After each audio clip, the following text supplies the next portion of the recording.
All right, welcome everyone. This is Bob Maurer. It is Tuesday, the 8th of April, around about 10 a.m. my time.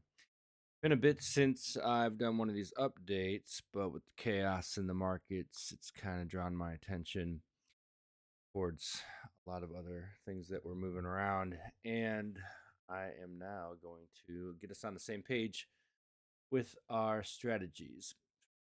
Have been watching those strategies, obviously, but with the craziness in the markets, there was a lot going on. So just trying to get back into the swing of things here. And let's go ahead and take a look at our strategy sheet. We'll see how things have sized up. I am doing one major revision of that feeder cattle spread. So we'll walk through that also.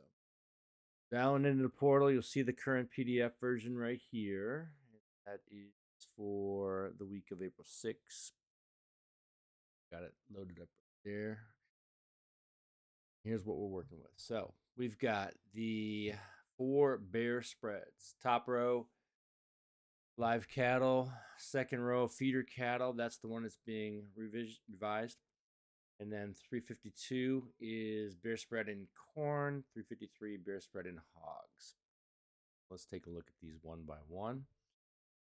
Dial over the charts, but just also give you kind of a context of what's been happening since tariffs were instituted last week. And then again, we've also got the deadline tonight for reciprocal tariffs. See how that plays into the market. We'll just look at a couple quick markets here. This is the old crop corn, stable actually, right? So relatively stable even amongst all the craziness in some of the markets these days. That's the old crop corn. New crop corn, December, about the same, relatively stable. More towards the bottom third of the bigger trading range as you look back a number of months there. For the wheat futures, this is the soft red winter. Not too dissimilar from corn, although had just made new swing lows about 5-6 trading days ago. Relatively stable there. For oil seeds, this is the old crop July soybean futures.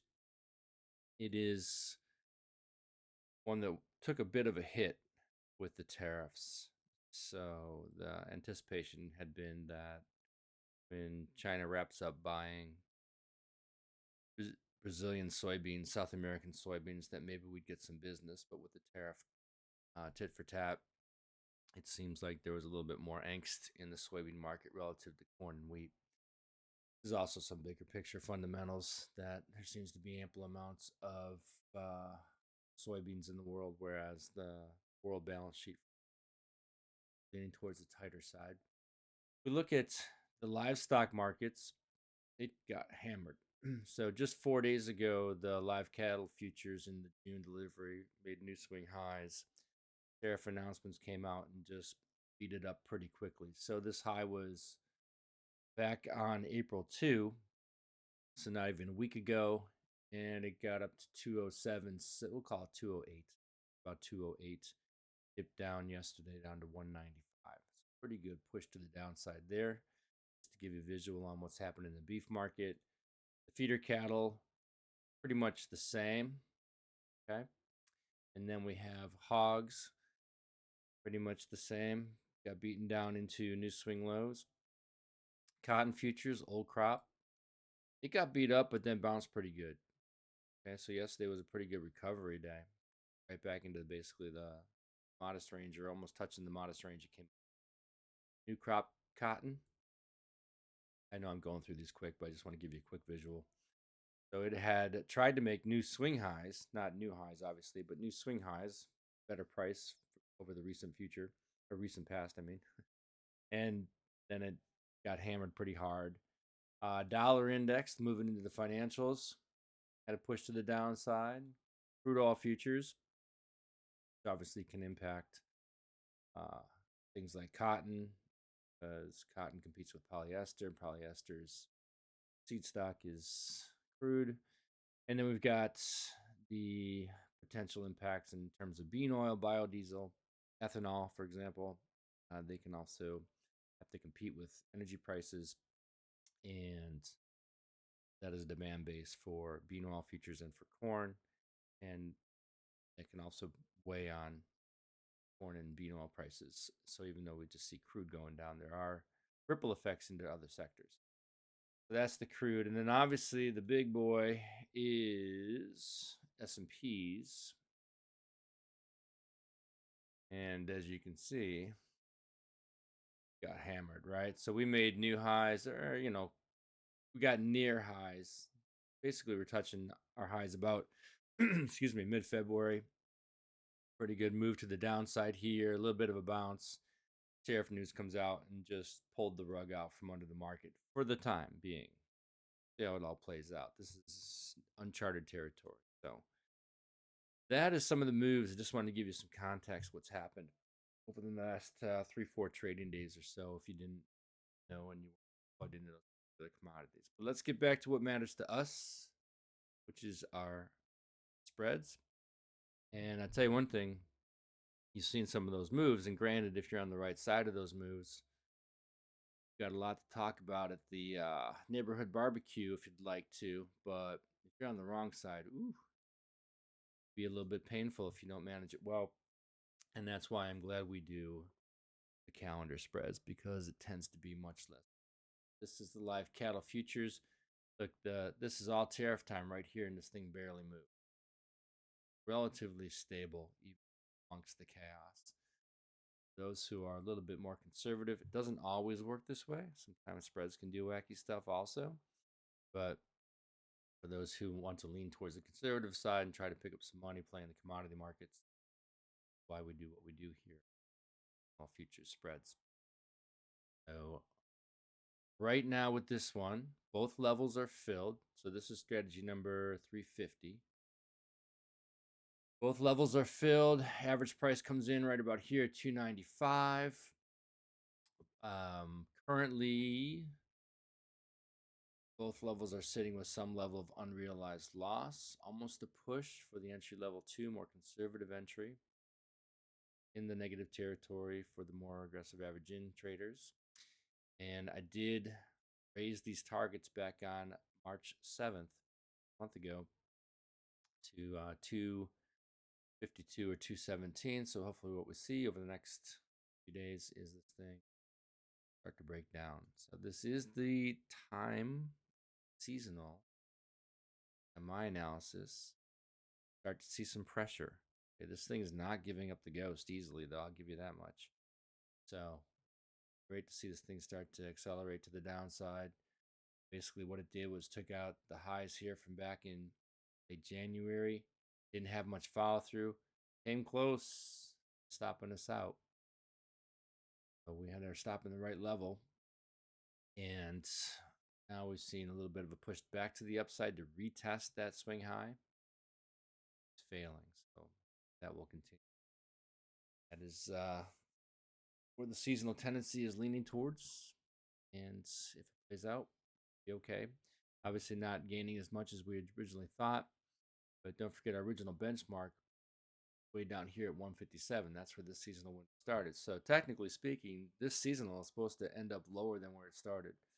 It did have this push at the onset, but again, supposed to, quote unquote, supposed to end up lower than where it started, which will push it all the way down to below 157. All right, but I don't think that's feasible with the big rally that we've seen. So that's why I raised those targets. All right, so no new changes to this strategy. Currently sitting with some level of unrealized loss. We got to stop at 420. We'll see how it plays out over the next days or so. Feeder cattle. All right, so this one is a major change. This is our original strategy, number 351. We were looking to sell it at negative 165. Okay, got to stop and then our targets. And as you can see, this thing just collapsed. So opposite of fat cattle, feeder cattle have been moving consistently down, whereas the fat cattle one has been moving consistently up. Walking you forward, I still think this is a viable strategy, but this entry level looks out of reach. These targets seem to be immaterial because we've already hit 2 of them. So the data to me still suggests to stay short. So what we're doing is we're going to move the whole structure of the down levels. So this is going to be revised as of 4/4 technically because it was on the PDF, but the new entries, okay, are going to be negative 510. Let's do this side by side. The old entry was negative 165. Now we're going all the way down to negative 510. Okay. The old stop was negative 45. We're going down to negative 365. Then our targets are negative 780, negative 895, and negative. All the old entries and exits, cancel, replace them. Get on your platforms, call your brokers, call your trade desk, however you do this, and revise them to the new levels. These are what I'm recommending. Greatest prerogative you like. And it also changes the math on, the old math was we're risking 600 to either make 2,000 or 2,600. Now we got to take on a little bit more risk for less gain. But I still like the odds in this one. Now we're risking 725 to either make, don't you see down there, if everything works out well for us, right? Still playing it the same way. So we're going with this trend. Need a bounce, then a break, right? Fibonacci retracements. We've got, if the Fibonacci works out for us, helps us out, shall we say. I've got the halfway back at negative 535. That's halfway back at the last leg. Negative 535. We actually need the market to probe through that a little bit. This red line is the 20-period exponential average. So when you do have a pretty good high momentum downside many times, see a market get up to that 20, kind of stall. Kind of what happened right here. Not to say it's going to definitely happen again, but that happened here. You also see it here on the bull side. And here for a bit onto the orange. But nonetheless, so we got resistance up here at the halfway back. We got resistance 20-period EMA. So hopefully we got some technical pushback on a rally, and then we'll see it push on down. Right, so kind of a long-winded thing, but basically we're cancel replacing the whole strategy, moving it lower. Those are your new levels, and it came on the P.